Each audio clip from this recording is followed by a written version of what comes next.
In our last video, we made a deposit of $10,000 into my Index Universal Life policy as an example of how to incorporate flexible funding strategies to build our accessible cash value.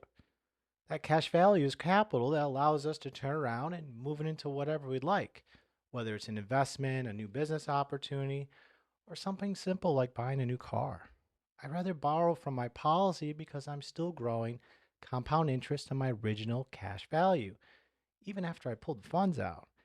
It's a powerful way to build wealth over the long run because my capital base inside my cash value account is insulated from negative effects of the market and growing. That said, many people still don't know the options available to policyholders. In today's video, we're going to be going over the different disbursement options available to us that we can use to grow our wealth over the long run. After that, we'll go over filling out the disbursement form for my own policy. So let's get to it.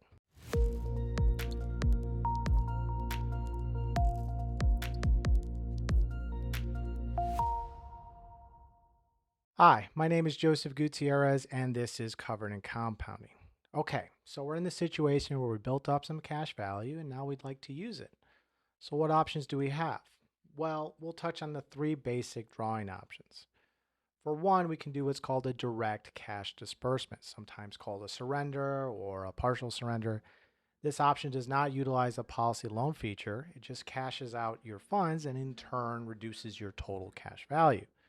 So when you do a surrender, there may be some tax implications that apply as well. Not something that I would recommend to hardly any of my clients because we're not taking advantage of the uninterrupted cash value growth.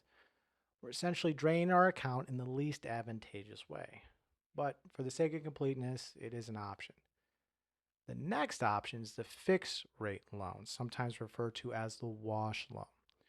Now, the concept of the wash loan is that our cash value loan rate and the end of the year crediting rate are the same.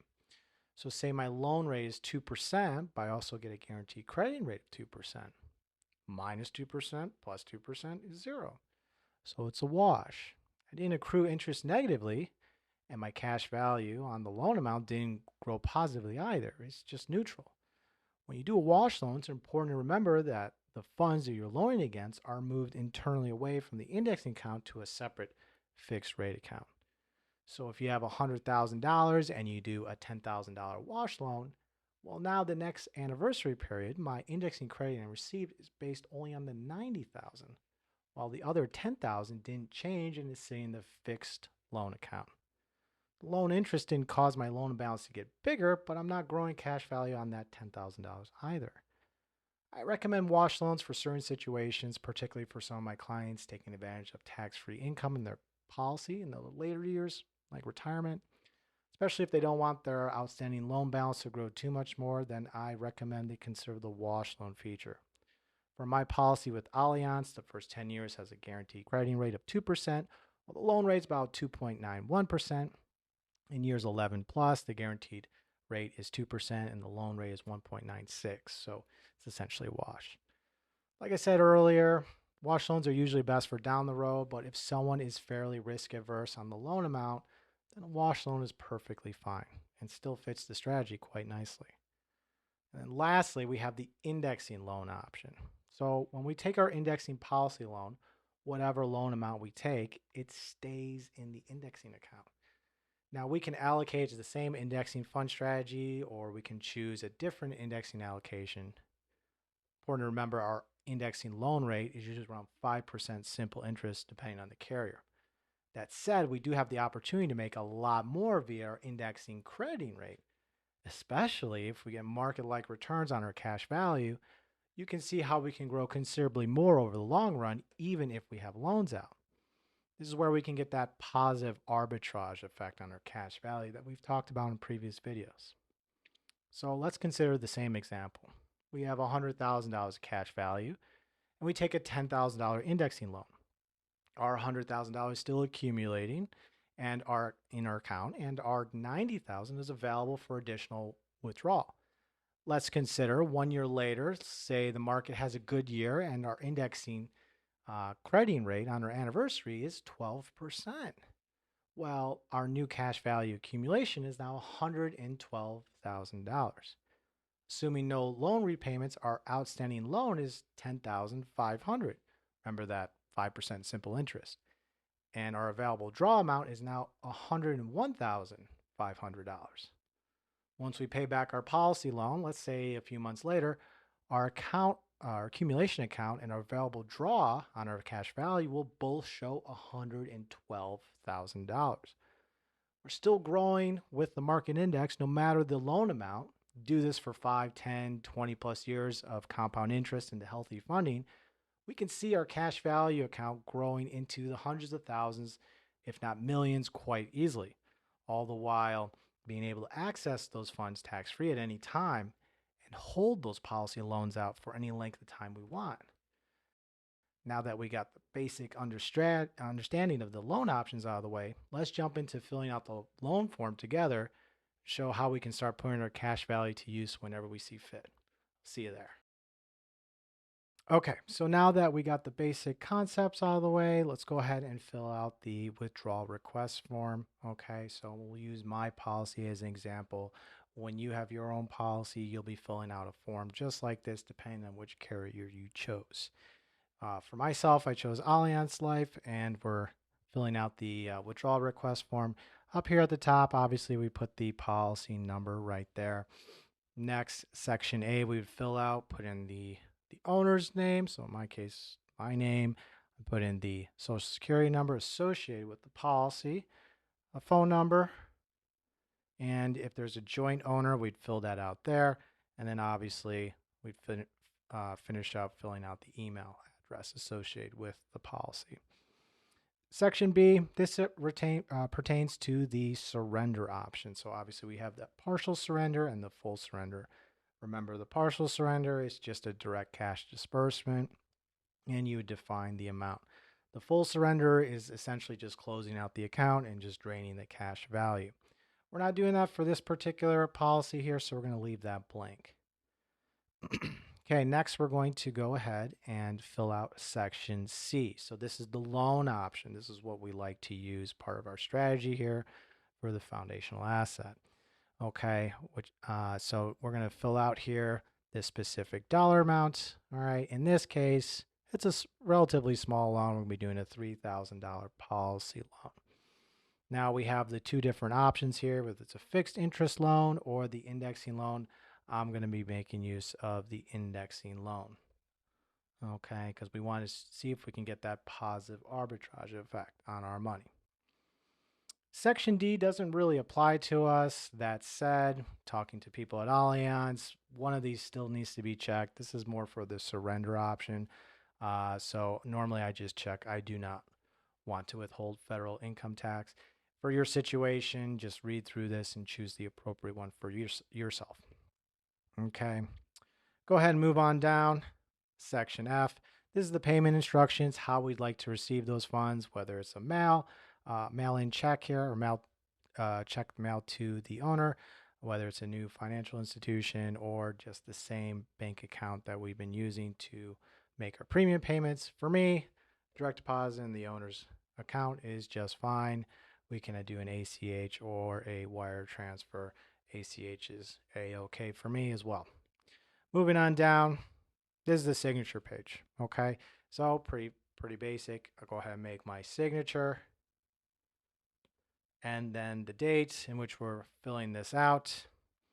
And then as we can see here, this notary section is only for certain situations, but nonetheless, once we're done, we would submit it to the email, or we can upload it directly to the portal when we log in to look at our policy. You can also do mail if you wanted to, fax, that kind of thing. Okay, so we filled out the basic disbursement form. There's not a whole lot to it. That said, there is one more form that we should be filling out as well if we're taking on an indexing policy loan. This is the allocation percentage change form. Okay, so this has to do with the $3,000 that we're taking out. How do we want it allocated?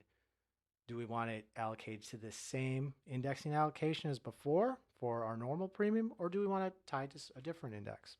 This is our option, okay? So we'll kind of run through this. Obviously here we would fill in the owner's name, the policy number, the anniversary date. Okay. And then we'll go ahead and move down here. Each section here can be filled out for different situations. The accumulation value reallocation, if you want to reallocate your current index holdings here, you can choose a different one if that's what you want for the next anniversary year. We can reallocate the new premiums going into the accounts. Okay, so we can split it up differently there as well. But for our purposes here, we're going to be looking at section 3, the policy loan reallocation percentages. Okay, so I've utilized the bonus indexing allocation account. So right here, and I'm utilizing 50% the Bloomberg and 50% the PIMCO ER index fund here. So for the $3,000, I'm going to reallocate a little bit differently. We're going to go ahead and put it into the S&P 500 futures indexing. So we'll say for that $3,000, I want it tied to the futures. Okay, and we can select any one we want. We can even do a fixed interest loan or a fixed interest allocation if we wanted to. But for purposes of today and for my own choice and my own policy, we're going to be using the futures. And then down here, we'll go ahead, it'll be 100 for the total. Down here at the very bottom, it's asking for automatic rebalancing. So do we want to continually every year make sure that those percentages are the same, or do we only want to allocate for this instance? For myself, just this instance is fine, but we can kind of choose as time goes on how we want our funds allocated to the different options here. Okay, section 4. This is basically the ownership, the owner signature. All right, this is the authorization to change it. And then we go ahead and sign on the line. Put in the date. And we're going to submit to the same way, whether an email, upload, mail, fax, that whole jazz here. Okay, so that's essentially how we would do it. We go ahead and fill out these forms here and go ahead and wait for our policy loan to hit our account. Usually within a few business days, up to a week or so, we should be seeing our funds hit the account once this form is processed. Thank you for watching today's video. In today's video, we talked about our different distribution options that are available to us in an indexing universal life policy. Okay, we went over the basic surrender option, the fixed rate loan, and the indexing loan options. And we went ahead and talked about how they interact with our cash value and how we can grow our funds in the most optimal way possible. Okay, we also filled out a form for my own policy, and how in our next few videos here we'll show kind of some different ideas for you and how I intend to use my own cash value. Okay, so thank you for watching. If you are interested in putting together your own policy, feel free to click the link in our description here, where it'll take you to our webpage, coveredandcompounding.com, where you see much of our information, as well as a Book Now button. Now, that Book Now button will take you to our scheduling page, where you can schedule a free online consultation. Now, during all of our consultations, we take a look at your situation. What are you looking to accomplish? As well as putting together a custom illustration to maximize your life policy for cash value. Okay, we want to make use of our cash value and grow our wealth in the best way possible. We also do free policy reviews where you can bring an illustration from an outside source, and we'll take a look and see if we can give you more context and possibly a better policy to maximize your cash value. Okay, thank you for watching. Click like and subscribe. Ring the bell for future content so you can become available to you as soon as we post it. And I look forward to seeing you on our journey towards financial independence using the foundational asset. Until next time.